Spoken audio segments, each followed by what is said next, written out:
ಆತ್ಮೀಯ H16 news ವೀಕ್ಷಕರೇ, ನಾನು ನಿಮ್ಮವ MI ಅಥವಾ ಮಲ್ಲಪ್ಪ ಜೋತವ. ಆತ್ಮೀಯರೇ, ಸಾಮಾಜಿಕ ಜಾಲತಾಣದಲ್ಲಿ ವಿಶೇಷವಾಗಿ ಮಧ್ಯಮ ವರ್ಗದ ಜನ ತಮ್ಮ ಅಭಿಪ್ರಾಯಗಳನ್ನು, ತಮ್ಮ ನೋವುಗಳನ್ನು, ಸರ್ಕಾರದ ಪರ ಅಥವಾ ವಿರೋಧವಾದದ್ದನ್ನು ಅಭಿವ್ಯಕ್ತ ಮಾಡ್ತಾ ಇರ್ತಾರೆ.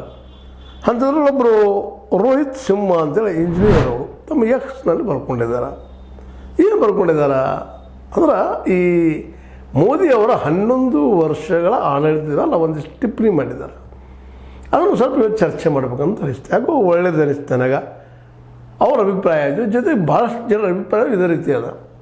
ಏನಪ್ಪ ಅಂತಂದ್ರೆ, ಮೊದಲನೇದಾಗೆ 11 ವರ್ಷದ ಈ ಒಂದು ಕಾರ್ಯ ಸಾಧನೆಯಲ್ಲಿ ಇವರು ಮೋದಿಯವರು ವಿಫಲ ಆದದ್ದು, ಸೋತಿದ್ದು. ಯಾಕೆ ಮಾತಾಡೋಲ್ಲ, ಮೌನ ಯಾಕಿರ್ತಾರೆ? ಅದರಲ್ಲೂ ಅವ್ರ ಹಿಂಬಾಲಕರು, ಫಾಲೋವರ್ಸು ಮೋದಿಯವ್ರ ತಪ್ಪುಗಳನ್ನು ಯಾಕೆ ತಿಳಿಸಿ ಹೇಳುವುದಿಲ್ಲ ಅನ್ನುವಂಥ ಅಭಿಪ್ರಾಯ ವ್ಯಕ್ತಪಡಿಸಿದ್ದಾರೆ. ಅದಕ್ಕೆ ಅವರು ಸಾಕಷ್ಟು ಉದಾಹರಣೆ ಕೊಡ್ತಾ ಹೋಗ್ತಾ ಇರ್ತಾರೆ. ಮೊದಲನೇದಾಗೆ 2 ಕೋಟಿ ಉದ್ಯೋಗ ಕೊಡ್ತಾರೆ ಅಂತ ಹೇಳಿದರು. ಅದು ಇವತ್ತಿಗೂ ಸಾಧ್ಯ ಆಗಿಲ್ಲ. ಅದ್ರ ಬಗ್ಗೆ ಯಾಕೆ ಮಾತಾಡೋದಿಲ್ಲ? ಅವ್ರ ಫಾಲೋವರ್ಸ್ ಯಾಕೆ ಮಾತಾಡೋದಿಲ್ಲ ಅಂತ ಕೊಡ್ಬೇಕಲ್ಲ ಉತ್ತರ. ಅದಕ್ಕೆ ಹೌದು, ನಾವು ಸೋತಿದ್ದೇವ್ರು ಅಂತ ಹೇಳಬೇಕು. ಮತ್ತೇನು ಹೇಳೋದು, 50,000 ಮಂದಿ ನಾವು ಉದ್ಯೋಗ ಕೊಟ್ಟಿವಿ, 1 ಲಕ್ಷ ಮಂದಿಗೆ ನಾವು ಸರ್ಟಿಫಿಕೇಟ್ ಹಂಚಿದ್ವಿ. ನೀವು ಯಾರು ರೀ ಸರ್ಟಿಫಿಕೇಟ್ ಹಂಚೋರು, ಉದ್ಯೋಗ ಕೊಡೋರು ನೀವು ಯಾರು? ಹೌದು, ಪ್ರಧಾನಿ ಇದ್ದೀರಿ. ಅದಕ್ಕೆ ಇಲಾಖೆ ಅದ, UPSC ಅದ, ಮತ್ತೇನು ಅದ. ಅವ್ರ ಇಲಾಖೆಯವರು ತುಂಬಿಕೊಂಡು ಅವ್ರಿಗೆ ಪ್ರಮಾಣ ಪತ್ರಗಳಿಗೆ ಬಂದು ಜಾಯ್ನ್ ಆಗಿರೋ ಅಂತ ಹೇಳ್ಬೇಕು. ಅದನ್ನು ಹೇಳೋದಕ್ಕೆ ಇವ್ರು ಯಾರು?